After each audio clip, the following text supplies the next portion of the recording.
What's up, Madden community? This is MUT Geek back with another Madden 24 Ultimate Team video, and today we need to talk about the market because the market is all out of whack. Training has skyrocketed over the last few days. We thought prices were going to go down on Legends Weekend. They went up. Certain cards are going down. So I want to talk about the state of the market and what to expect over the next few days. Real quick though, I am still a small-time Madden YouTuber and a fan of the FTA theory, or for the algorithm. Basically means every like, comment, and subscribe from this video, the more viewers like yourself this video gets pushed out to. So if you do enjoy this video or find it helpful, hit that like button. Make sure you subscribe to my channel so you can see my daily videos, and turn that notification bell on so you can be alerted of when I drop new content. We're going to set a like goal of 25 on this video. Greatly appreciate the support. So first, I want to take a look at the training market right now. So you can see here that the cheapest training right now is just under 80 coins per training, which is almost double than what it was just 5 days ago. So a lot of things have happened over the last few days. So there was Legends Weekend where a lot of people bought Legends bundles or spent their 4,600 points from their deluxe version of Madden 24. That did increase the amount of cards in the market, but it also increased the amount of coins that were available in the market as well. There was also the Super Bowl issue where people were not getting their Super Bowl trophy packs for earning Super Bowls in head-to-head seasons, so there was an influx of cards from that as well. Additionally, the first several days of Madden Ultimate Team, people were not really spending training on abilities or X factors or upgrading their players that way. And now that people have gotten their teams together, they are spending training on abilities. I don't know about you guys, but I'm seeing a lot more abilities and X factors in Madden Ultimate Team this past weekend, especially with the Legends release and the abilities that those cards get. And you have to pay for those abilities. You did not have to pay for those tier 1 abilities from prior cards if you had them. So we're seeing a lot more of those tier 2 abilities in the game, which are costing training. This would be the target prices to shoot for if you are looking to buy training.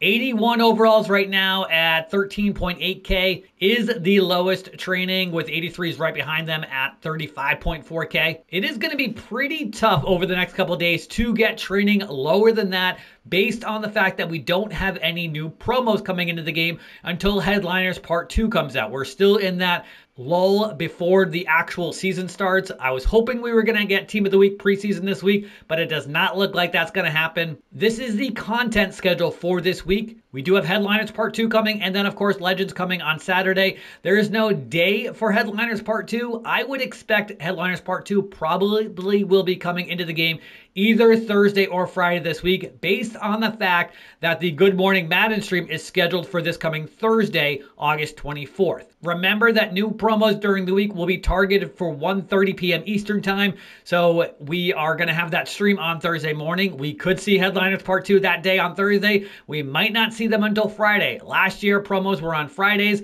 The year before, promos were on Thursdays, or maybe it was vice versa. I'm forgetting now. Pretty sure promos were on Fridays last year, though. But we will likely not see a significant reduction in the market until a new promo comes out, when we get a larger influx of cards coming into the game, people opening up those Headliners packs, the training rerolls. So I'm really hoping that we get Headliners Part 2 on Thursday, but we'll have to wait until the Good Morning Madden stream on Thursday morning to find out when exactly we're getting that in the game. Specific areas to keep in mind are the 84 overalls right now going for 60,000 coins.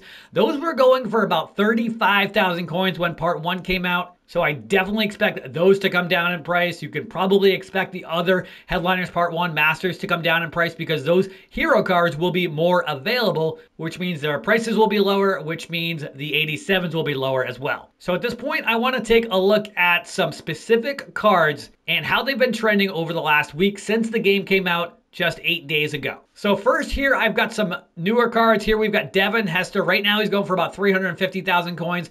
When he first came into the game on this past Saturday for Legends Weekend, he was going for over 400,000 coins. I think initially probably over 500,000 or 600,000 when he very first came into the game. But he's settled out at around 350,000 coins right now. You can still do these sets cheaper if you buy the cards for their sets. So keep that in mind. You need 678s, 681s, and then any of the 84 184 overalls and 184 of Devin Hester in order to complete the set. So right now he's going for about 350,000 coins. I would expect that this price will likely rise over the next couple days because there's going to be less of the Legends cards flooded into the market. So right now might be a good time to buy this card if you're looking to it, but he's also probably going to go down in price on Thursday or Friday when Headliners Part 2 comes in, because we did not get a receiver for Headliners Part 1, and we will likely be getting a receiver for an 87 overall for Part 2. We got a quarterback and a running back on offense, and then no wide receiver or tight end. So I would expect we will at least get one wide receiver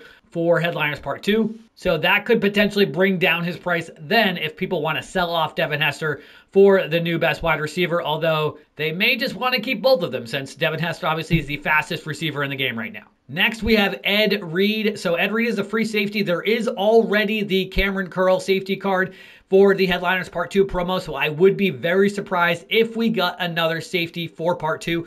And then also, considering we just got a safety for Legends weekend, I would also be surprised if we got a Legends safety this weekend. So Ed Reed's price will likely go up over the next few days. So that's something to keep in mind if you were looking to get Ed Reed. These are two of the more expensive Legends right now. There are some that are under 280,000 coins, but these are two of the more expensive ones, them and Richard Sherman. Taking a look at some of the correlates now. So Derwin James's price has gone down to around 300,000 coins. You can actually pretty easily get him for under 300,000. If you look at the history on the right of the last 10 auctions sold on PS5, there's several in that 270 to 280 mark. So if you are looking to buy Derwin James, or Minka Fitzpatrick is similar in price as well, their price can be obtained for around 272 to 280. And similar to Ed Reed, I would be surprised if their price went down over the next few days, just based off of the fact that we are likely not going to be getting any new safety champions in the game over the next few days. Another card I want to take a look at is Cameron Curl. So Cameron Curl, his lowest price was around like 220,000 coins or something like that. He has gone up a little bit, and he will likely continue to go up until Headliners Part 2 comes out. So keep that in mind if you were looking to buy Cameron Curl. Now is probably not a great time to do that. You may want to just wait until Part 2 comes out for Headliners Part 2. Conversely, this might be a good time to sell Cameron Curl if you were looking to upgrade your safety position,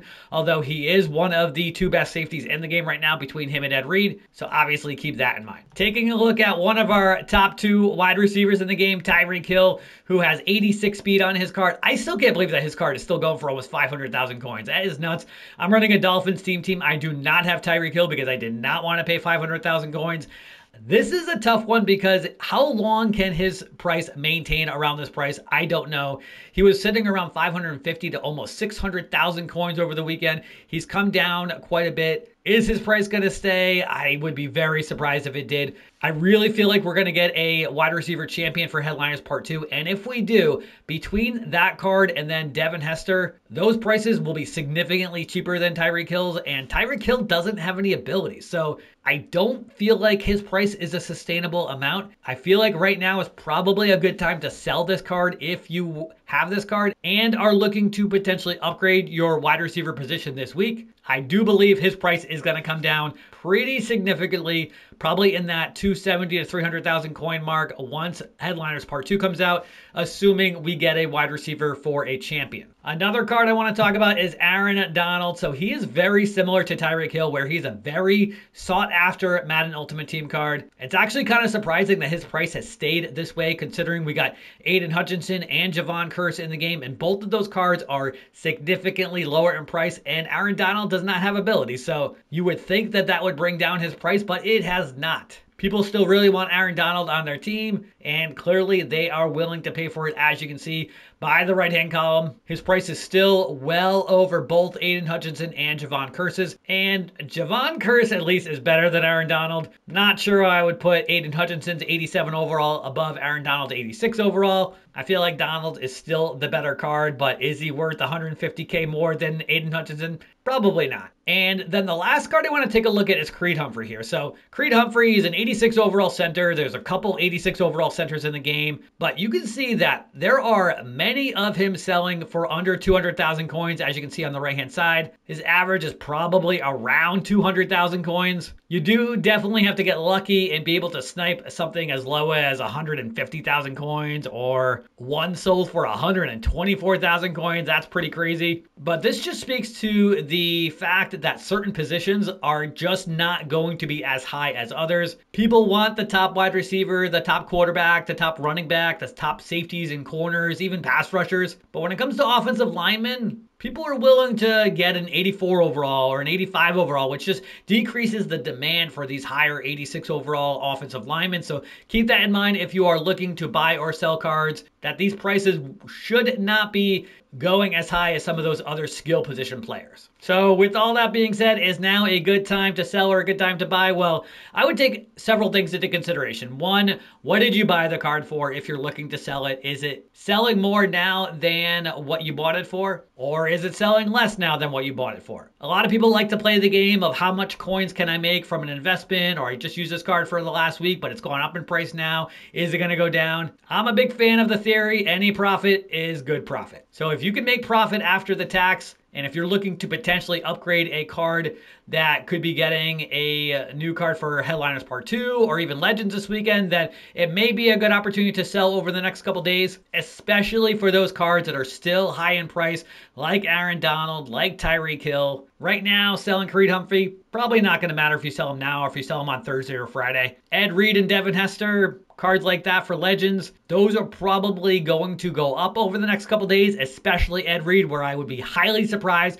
if we got another safety champion, although EA has done crazier things. Once we start getting into the season, if you have not played Madden Ultimate Team before, there will be several promos that come out every single week. We will get a weekly Team of the Week drop with players that had stellar weeks the week before, and even past history players for players that did well on that specific week of prior years. So we'll likely get 5 or 6 players of that champion level, right now 87s, eventually to go up to 88s each week for Team of the Week. Those will be coming out on Wednesdays. Historically, they've come out on Tuesdays. EA did say those will be coming out on Wednesdays. There likely will be some other weekly promo, like a weekly wild cards where we'll get like heavyweights or flashbacks or rising stars or something like that. EA's changed it up in the past, but that's another weekly promo that I would expect to get. Obviously, it's not going to come on Wednesdays with Team of the Week. And then there is likely going to be another promo like AKA. Last year, we got the AKA, or also known as promo,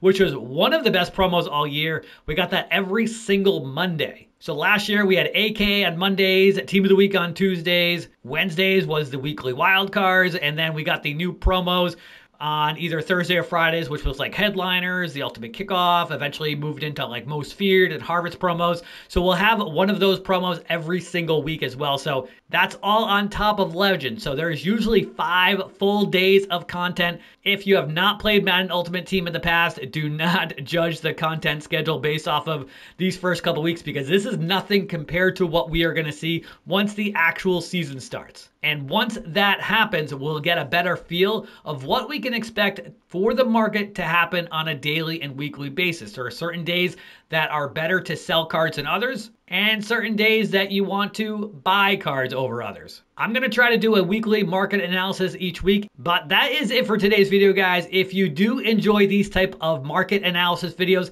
make sure you smash that like button so I know you guys enjoy them, and I will try to put them out weekly if that's something you guys want to see. Like goal again is 25 on this video. I greatly appreciate the support.